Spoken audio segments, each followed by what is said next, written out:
this is Jessica with Dining Traveler, and welcome to the Dining Traveler cooking series where we make dishes from our favorite destinations at home, but this time we are plating. We are going to learn to make the perfect cheese board. I'm here with Jane Birch. She is the founder of Cuisine Paris, which is a cooking school here in Paris, and also the author of The French Ingredient. Well, welcome, Jane, and tell us a little bit of what we have here. Yes, so I'm so happy to have you here in Paris with me, and we have some just wonderful French cheese. What we've done is we've selected a variety of milks. What are our milks that we use? We have cow, sheep, and goat. Excellent, excellent. So that's what I did. And when I'm making a cheese board, and here I have boards because I prefer that if I have a long table so everybody can get what they want. I try to have all the different varieties of milks, and I try to have different textures. So this here is a blue cheese called Fourme d'Ambert. And this I always recommend for the blue haters, because the blue cheese that a lot of us are familiar with is Roquefort, which is very pungent and crumbly and can kind of fight with your mouth a bit.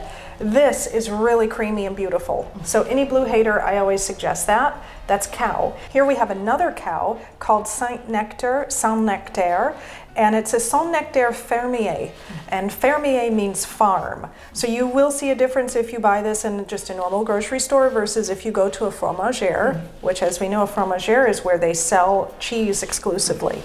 This is another cow milk, said to be the favorite cheese of Napoleon, by the way. Here we have a sheep milk called Osseo Orati. The palate is very easy. It's softer than a cheddar in terms of its feel. A really wonderful pairing with a cherry kind of jelly confiture. You will see that often. And of course, we can't forget our goat. Here we have a little croton, which is a goat cheese. This is not aged a lot. You'll see a difference in goat cheeses. If they're aged significantly, they get really tight and hard and very, very strong. So when you're choosing your goat cheese, likely there'll be different ages, and your fromager will help you choose which one you enjoy. And lastly, the crowd pleaser. Everybody loves Comte, so this works really well on a fromage plate, and this is another cow milk cheese. Same cows, by the way, that are used for Mont d'Or, and Mont d'Or is one of our famous seasonal cheeses that comes out in the winter. And one of the bonuses is that Comte has a low percentage of lactose, so for those folks who still want to do that cheese but they're afraid, you might want to go with the Comte. Comte just solves all problems. And speaking of French cheese and all things French, you've been living in Paris now for 20 years. Yes. So what is your experience like, especially having a cooking school, writing a memoir? Tell us more about that. Oh my gosh. Okay, so that requires a very big bottle of wine. But in the interest of, it's been quite a privilege and a pleasure to live in France. And it's such a unique, dynamic country with cultural codes that I'm still learning after 20 years. So I think my biggest experience has been that we must continue to learn every day. Especially when you're a visitor to somebody else's culture. Absolutely. Yeah. And I think also when we tend to think about living abroad, especially people in the US, and they see us living in Europe, yes, and they think we're living our best lives. But I also like to talk about the challenges of living here. And for you, what has been one of your biggest challenges living here in Paris? Oh, goodness. One of my biggest, putting aside the cultural codes that I'm still trying to learn, being a business owner is challenging. It's a very, very different labor market. But again, it's a privilege to have a business here. I'd say making friends has been a challenge. There's a lot of people in our situation that are here on a very short term. And you see a lot of people come and go. A lot of people come and go, and that's painful when you're trying to reconstruct your family. Yes. And it's hard to be away from home. It's really hard to be away from home sometimes. I think that for me, it has to be the same.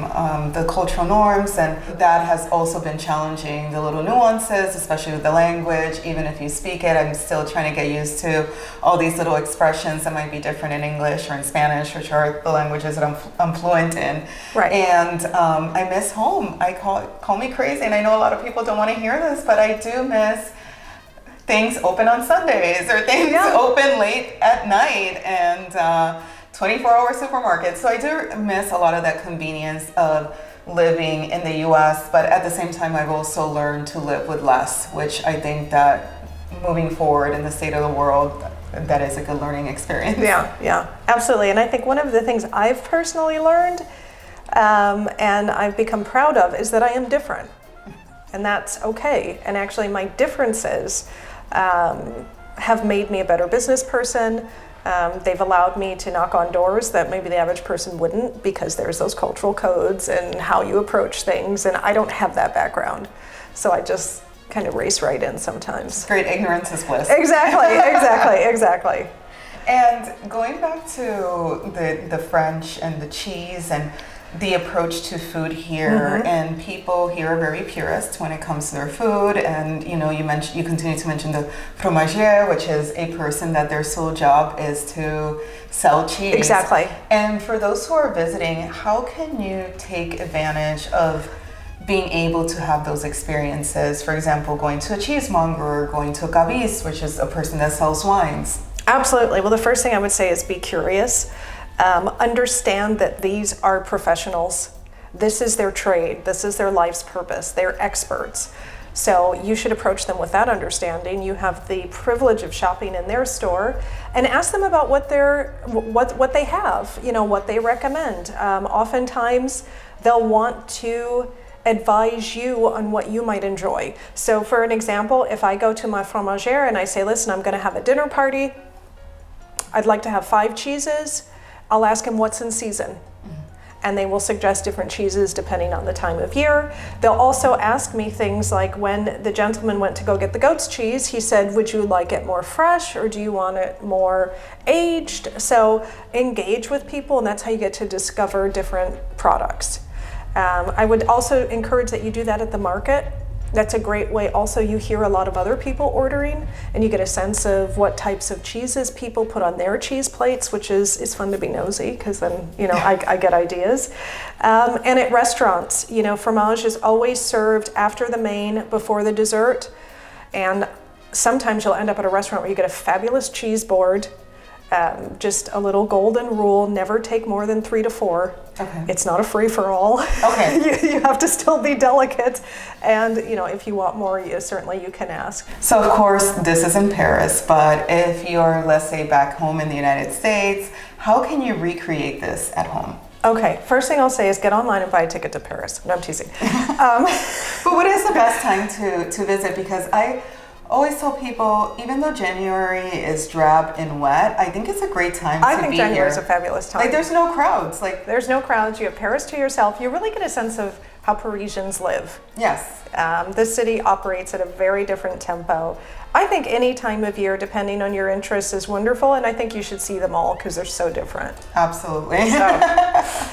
And to recreate this at home, how would you do that? So to recreate this at home, the first thing I do, it's very hard to find like for like, but you do have so many amazing cheeses, especially small producers in countries around the world, particularly North America. I would go to a high quality grocery store and speak to an expert there, tell them what you loved in France, and 9 times out of 10 they're going to be able to find an equivalent. So in other words, take copious notes while you're here. Take copious notes. Go to the store and be like, hey, I had this, how can I recreate that? Exactly. Do you love something that's pungent? Do you love it smooth? Do you love crumbly? Do you love creamy? Go to them with that. And they'll be more than happy to advise you. Well, thank you so much for the cheeses. They taste amazing, which means it is time for me to take advantage of my last days in Paris and do some cheese shopping. Yes. So Jane, where can people find you? So you can find me personally, Jane Birch, or at Jane Birch on Instagram. And if you'd like to check out La Cuisine, you can find La Cuisine at La Cuisine Paris on Instagram. Awesome. Well, thank you so much, and thank you guys for watching. If you guys have any feedback or questions, please share them in the comments, and don't forget to like and subscribe. Thank you. Au revoir.